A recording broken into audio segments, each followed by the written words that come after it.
Welcome to the 60-Second Classic Show, where we take a look back at movies and TV shows and the time you got caught with your mom's JCPenney catalog under your mattress. You sick fuck. Today's episode is all about the beach. And no, not the DiCaprio movie that got a 20 on Rotten Tomatoes. I'm talking about the place where seagulls dive bomb Italian subs right out of your hands, where people go to show off their rock-hard abs, bad tattoos, and their ability to break a lady's glasses because they wanted to throw a frisbee like Tony the Tiger. Hell, even I like the beach, and my pale ass is first cousins with powder. The beach is also very popular, which is probably why every show does a beach episode. Beverly Hills 90210 had a whole season at the beach club where Brandon held down a job, Steve worked game, and David did, well, whatever the hell this is. Plus, there was lots of volleyball. And even though it had a different name, that was the same beach used in Saved by the Bell, and you can bet your ass people were spiking Wilsons into collarbones 24/7. But volleyball isn't the only thing you can do at the beach. You can go on a work retreat, you can start a new life with your old prison buddy, or you can rip out a throat. Yeah, just order up a voice box to go and stuff it in your pants pocket, no questions asked. Unfortunately, another thing that happens at the beach is that sharks will feast on your insides. And while getting wrecked by a great white is a bit of a buzzkill, it does make for a great movie. And there's no better shark movie than Jaws. Now, if you've never seen Jaws,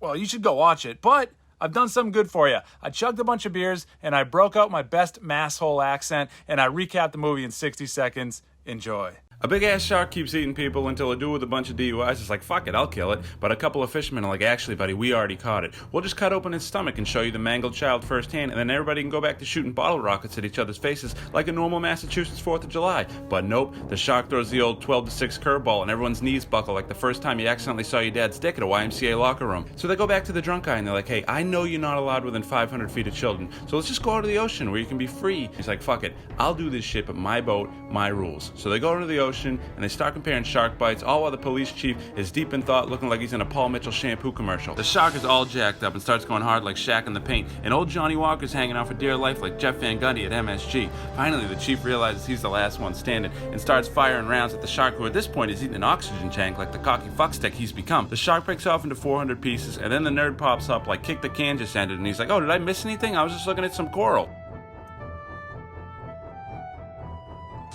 All right, let's break down the beach volleyball game in Top Gun. So things are about to get underway, and if you ever see a guy spinning a ball like this, pull up a chair because someone's about to get a Wilson jammed down their gullet. Maverick's checking the time because he's got plans to get inverted with his teacher. This clap says if we don't get this shit going soon, I'm going to start banging a sandcastle because I am so horned up. The game gets underway, and everyone's shirtless except for Goose, and you know people in the stands are wondering if he's got some questionable nipples he's trying to keep to himself. Maverick checks his watch again because all this action has him working at about a 90% chub, which means he's almost in the danger zone. Iceman sets up his boy, who delivers this strike, and this is a great almost play by Maverick. But as a gym teacher once told me, there's only so much ground you can cover wearing nut-hugging Wranglers. And this right here is shit-talking 101. You toss the belly out like someone just hammered you in the back with a 2x4, and you howl at the moon. This tells everyone that not only are you looking swole as hell in that Crisco dry rub, but that your opponents have what doctors would call a micropene. Maverick's pissed and fixes his glasses by a half a centimeter, which is the international sign for I will murder you in the ocean with my feet. But this dude doesn't give a shit, as he's half cocked on Jameson and Hydroxycut, and he's like, hey pal,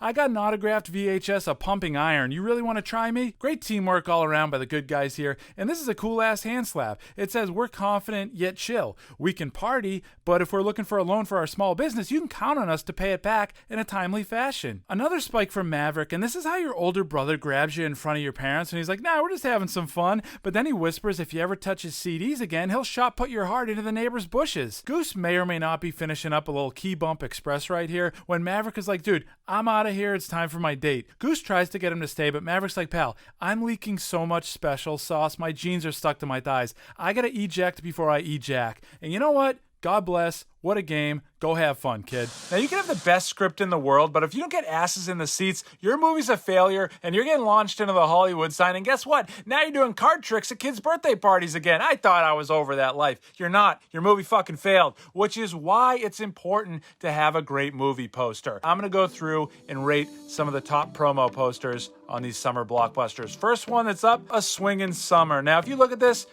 there's a shit ton going on. If you were driving down the road and you saw this on a billboard, you might crash trying to read all this shit. The two main characters up top, there's a lot of sexual tension there. A will they or won't they type thing with their knees. That's sexy. I like it. I like the title. It's very clear what the title is. I'm going to take points away down bottom. There's just so much happening. Who are all these people? Nobody gives a shit. But I will give points for the thing on the top right. If you look closely, they're loving, laughing, and living it up. And for kicks, playing chicken on water skis. Again, somebody took mushrooms and made that. Next up, Weekend at Bernie's. Now this is very clear. There's three guys. One of them appears to be either unconscious or dead, and we do know he has passed.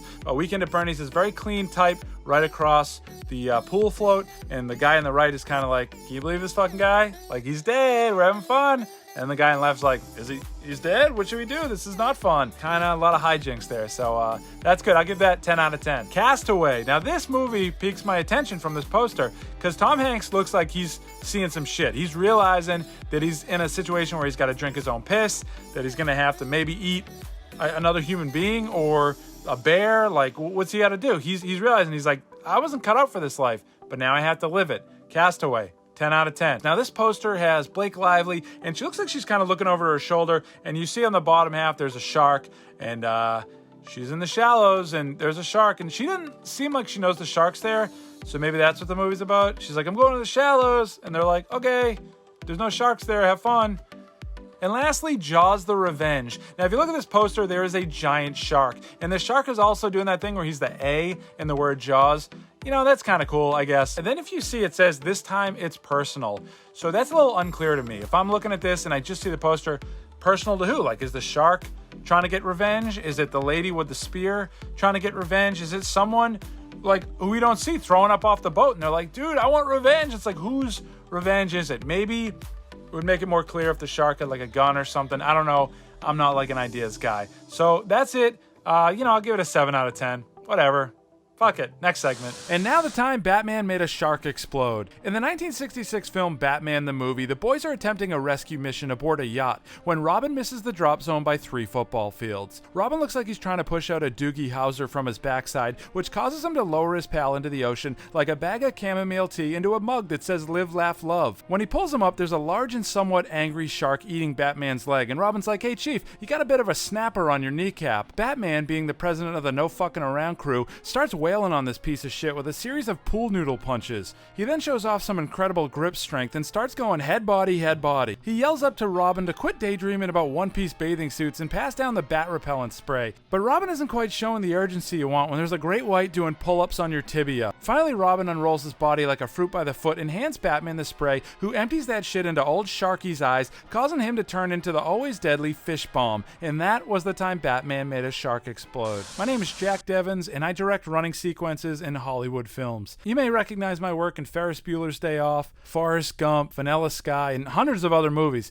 It was my idea to have T-1000 run like a complete psycho. In fact, in rehearsals, I gave the actor mini axes, and I said, if you puncture your scrotum, I'm going to jail for like 15 to 25 years because I have priors. We don't have to talk about what they are, but let's just say I did it.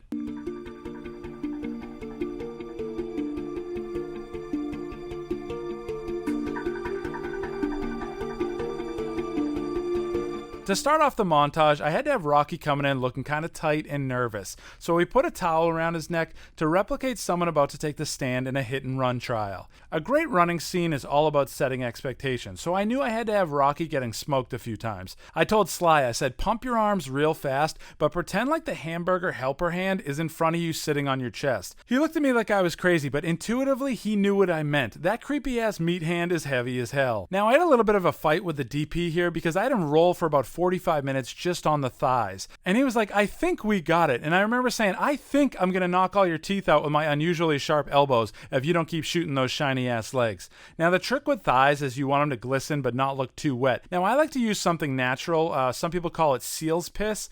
You can't find it in the store because, well, it's actually seal's piss. And I just rub it on with a toothbrush. It's really great. At this point, we want Rocky to be getting closer and closer to Apollo. So again, I pulled Sly aside and I said, run like his body was a slightly frozen strawberry Go-Gurt that somebody's squeezing the shit out of. And this is another one where he says, huh? What? But your body knows what that means, and you take over. The last thing you want to do in a running scene is to be thinking. Now the audience is lubed up, and they're ready to climax, so I know it's time to bring it home. So Sly, now the hamburger helper hand is behind you, and he's pushing you across the finish line. In the script, they're supposed to get to a certain point and just stop running, and you can see Carl's face right here. He's ready to go to lunch, but I told Sly, run into the water and jump around like a deer high on PCP.